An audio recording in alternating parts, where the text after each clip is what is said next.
Hello, my dear students. Welcome in this class. मैं BK राय इस नई क्लास में फिर से एक बार आपसे मुखातिब हूँ और हृदय से आपका स्वागत करता हूँ। मेरे प्रिय छात्रों, आपने सूर्यकांत त्रिपाठी निराला द्वारा रचित उत्साह और अट नहीं रही है कविता का अध्ययन किया। उस कविता में उल्लिखित बातें, उसके मूल प्रसंग आप सबके दिमाग में अवतरित हो चुके होंगे, ये मुझे पूरा विश्वास है। आज उसी चैप्टर के प्रमुख अंश आपको फिर से एक बार अवगत करा के हम उस चैप्टर की याददाश्त को फिर से आपके जेहन में ताज़ा करना चाहते हैं। मुझे उम्मीद है कि आज के इस वीडियो को देखकर आप उन सारी चीज़ों को अपने दिमाग में अच्छी तरीके से व्यवस्थित कर लेंगे। हमारी शुभकामनाएं आपके साथ हैं। तो आइए हम ये जानें कि उस चैप्टर की मुख्य बातें क्या हैं। एक क्वेश्चन आपके दिमाग में आ सकता है कि कवि सूर्यकांत त्रिपाठी निराला जी ने इस अपनी कविता का शीर्षक उत्साह क्यों रखा? क्या उत्साह शीर्षक सर्वथा उचित है? तो इसके जवाब में आपका लिखना होगा कि सूर्यकांत त्रिपाठी निराला जी ने जो उत्साह शीर्षक अपनी कविता का रखा है वह हर दृष्टि से सही नजर आ रहा है। इसके प्रमुख कारण ये है, उसमें नंबर 1 आप डालेंगे कि इस कविता में कवि ने बादलों से गर्जने का आह्वान किया है। गर्जना उत्साह का द्योतक होता है, उत्साह का प्रतीक होता है। नंबर 2, कवि ने बादलों के माध्यम से ही नवजीवन की काव्य रचना करने वाले कवियों का आह्वान किया है कि वे अपनी नई कविता में, नूतन कविता में बादलों के समान बिजली और चमक को धारण, बिजली की चमक और कड़क को धारण कर सामाजिक बदलाव हेतु अपनी कविताओं में क्रांति का स्वर प्रस्फुटित करें। ये क्रांति का स्वर भी उत्साह का ही द्योतक होता है। नंबर 3, कवि ने बादलों से ये भी अपेक्षा की है कि विश्व के सारे लोग गर्मी से अत्यंत व्याकुल और अनमने मन के हो गए।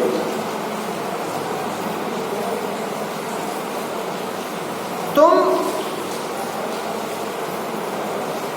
अपनी बरसात की धारा से इस तप्त धरा को इतना शीतल कर दो कि लोगों का तन मन आनंदित हो जाए, उन्हें गर्मी से राहत मिल सके। और इस प्रकार कवि ने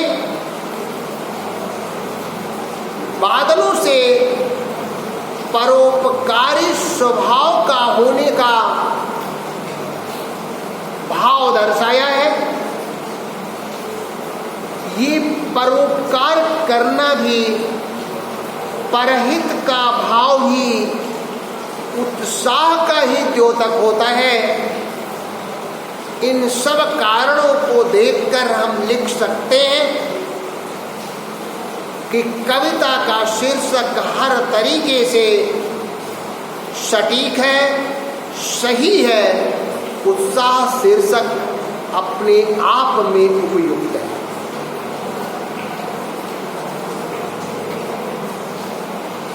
इस चैप्टर का दूसरा जो खास प्रसंग हो सकता है, वो आपसे ये पूछा जा सकता है कि अट नहीं रही है कविता के द्वारा फागुन की सुंदरता का वर्णन कीजिए और ये बताइए कि ये मानव मन से किस प्रकार जुड़ी हुई। तो इस प्रश्न का उत्तर लिखते समय आपके दिमाग में एक बात होनी चाहिए कि फागुन के महीने में इंसान अन्य महीनों की अपेक्षा काफी खुशगवार नजर आता है, क्योंकि उसका तन मन असीम सुगंध और प्रेम से आच्छादित रहता है। उसके मन में प्रेम की तरंगें हिलोरे मारती रहती हैं। नर नारी सभी प्रेम के आनंद में डूबे रहते हैं। श्रृंगार रस की धारा प्रस्फुटित होती रहती है और ये सब कुछ फागुन के दिए हुए उस असीम सुगंध का ही परिणाम है। फूलों की महक, आम के मौर की महक लोगों को पागल बना देती है। लोगों के तन मन में प्रेम की हवा चला देती है। इस प्रकार से फागुन जैसा महीना अन्य कोई भी नजर नहीं आता। तो इस प्रश्न का उत्तर लिखते समय आपकी कलम जब स्टार्ट होगी तो आप लिखेंगे कि फागुन का सौंदर्य अत्यंत मनमोहक होता है। फागुन के महीने में चारों तरफ प्रकृति की सुंदरता का अपूर्व नजारा देखने को मिलता है। ये सुंदरता न दिल में समा पाती है, न तन से सट पाती है। अर्थात ये सुंदरता अपने आप में बेशुमार हो। फागुन की मदमस्त हवा के झोंके इंसान के तन मन को तो पागल कर ही देते हैं, वे असीम सुगंध से धरती का कोना कोना भर देते हैं। जिधर देखो उधर प्रकृति की सुंदरता ही नजर आती है। मन कल्पना की दुनिया में पंख लगाकर उड़ने लगता है। अर्थात इन मानव मन प्रेम के सागर में हिलोरे मारने लगता है। फागुन का असीम सौंदर्य मानव के साथ साथ ही प्रकृति में भी दिखाई पड़ता है। डालियां हरी भरी या लालिमा से युक्त हो जाती हैं, उन डालियों से लिपटी हुई लताएं जिनमें भिन्न भिन्न रंग के फूल खिले होते हैं, उन्हें देखकर ऐसा लगता है कि जैसे वृक्ष के गले में असीम सुगंध से भरी हुई फूलों की माला पड़ी हुई है। इस प्रकार से जिधर भी हमारी नजरें उठती हैं उधर केवल प्रकृति की ही फागुन क्या प्राकृतिक सौंदर्य ही नजर आता है। चारों तरफ केवल सुंदरता ही सुंदरता नजर आती है और प्रकृति के साथ साथ मानव का मन मयूर भी सौंदर्य के सागर में डूब जाता है। लोगों के चेहरों पर रौनक आ जाती है, सुंदरता की कांति आ जाती है। ये था फागुन की सुंदरता।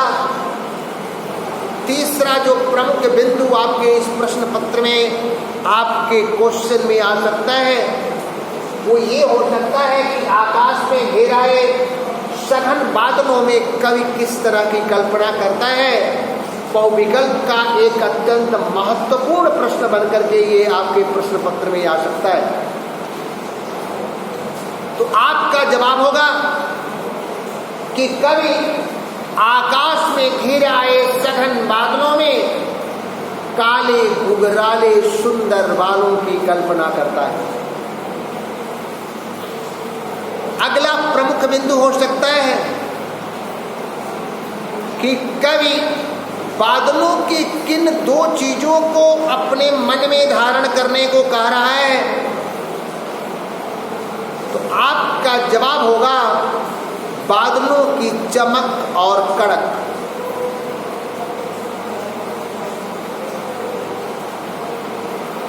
अगला क्वेश्चन जो आशय के रूप में आपसे पूछा जा सकता है वो ये होगा कि विद्युत छविपुर में कवि नवजीवन वाले का आशय स्पष्ट कीजिए। तो मेरे प्रिय छात्रों, जब आपको मैंने इस चीज की व्याख्या की थी, बताया था, तो आपको ये बतलाया था कि नवजीवन की काव्य रचना करने वाले कवियों को संबोधित करते हुए निराला जी कह रहे हैं कि ऐ नवजीवन की काव्य रचना करने वाले कवि, तुम बादलों में काले घुघराले सुंदर बालों की कल्पना करते हुए अपने हृदय में बिजली की चमक और कड़क को छिपाकर अपनी नूतन कविताओं में बिजली के समान ही क्रांति का स्वर भर दो। लिखने का आशय ये है कि चमकती हुई बिजली, चमकती और कड़कती हुई बिजली जब धरती पर गिरती है तो धरती के सीने को चीर कर रख देती है। ठीक उसी प्रकार से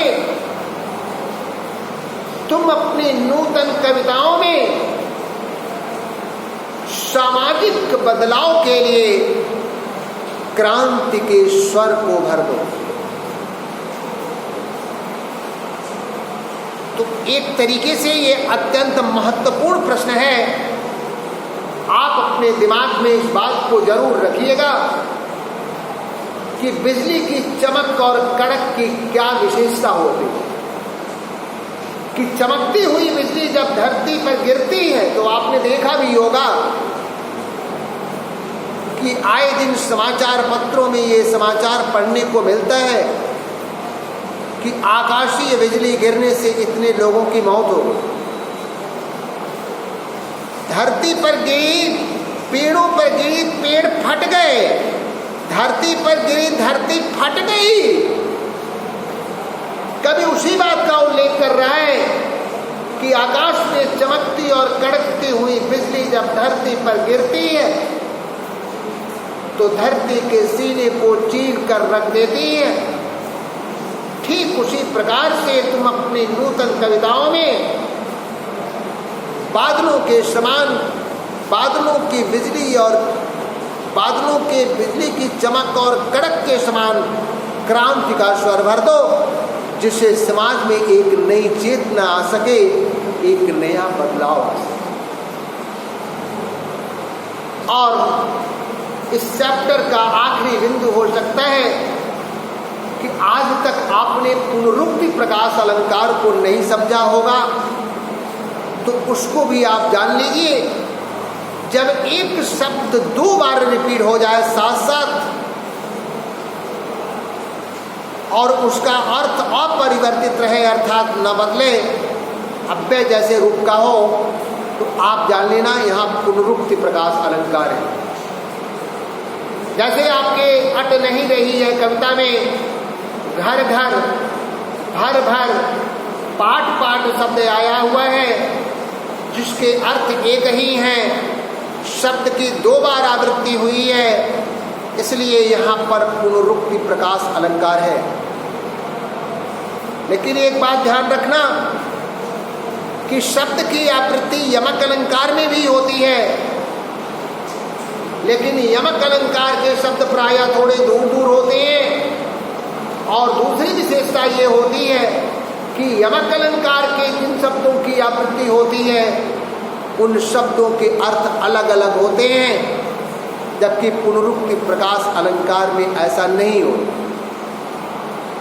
पुनरुक्ति प्रकाश अलंकार के जो भी एग्जाम्पल आपके पास आएंगे या जो भी शब्द आपको देखने को मिलेंगे या आपसे छांटने को कहा जाएगा, तो आप देख लेना, जहाँ एक ही शब्द 2 बार आ गया हो, साथ साथ आया हो, योजक चिन्ह भी हो और उसका अर्थ बदल न रहा हो, तो उसे आप पुनरुक्ति प्रकाश अलंकार समझिएगा।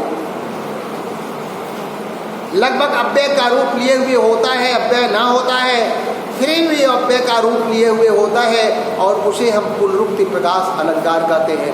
पुनः उक्ति, जो पुनः आ जाए, पुनः कहा जाए, पुनः बोला जाए, उक्ति माने बोलना, जिस शब्द को पुनः फिर से बोल दिया जाए, अर्थात एक ही शब्द की जब 2 बार आवृत्ति हो रही हो और उसका अर्थ अपरिवर्तित हो, उसे हम पुनरुक्ति प्रकाश अलंकार कहते हैं। और इस कविता में घर घर, भर भर और पाठ पाठ ऐसे शब्द आए हुए हैं जिनके अर्थ अपरिवर्तित हैं और ये साथ साथ आए हुए हैं, इसलिए यहाँ पर पुनरुक्ति प्रकाश अलंकार है। तो मेरे प्रिय छात्रों, आपने इस चैप्टर को बखूबी अपने दिल दिमाग में अब डाल लीजिएगा। मुझे पूरा विश्वास है कि उत्साह कविता आपके दिल दिमाग को भी उत्साह से भर देगी। एक नए उत्साह, एक नई उमंग, एक नई तरंग के साथ आप अपने इस क्लास 10th में अपना विद्या अध्ययन करेंगे।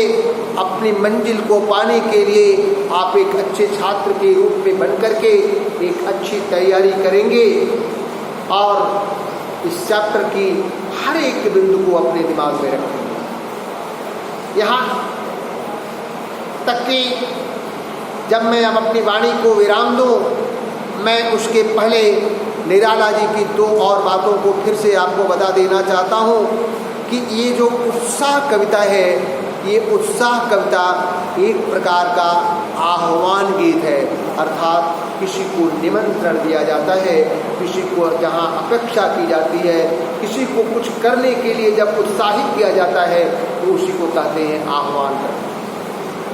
तो उत्साह एक प्रकार का आह्वान गीत है। और दूसरी बात कि बादल निराला जी की कविता का मुख्य विषय है। इस बादल को आधार मान करके ही निराला जी अपनी काव्य रचना करते आए हैं, इसलिए उन्होंने बादलों को अपने काव्य का मुख्य विषय माना है, क्योंकि निराला जी की काव्य रचनाओं में विद्रोह के पुट ज़्यादा दिखलाई देंगे।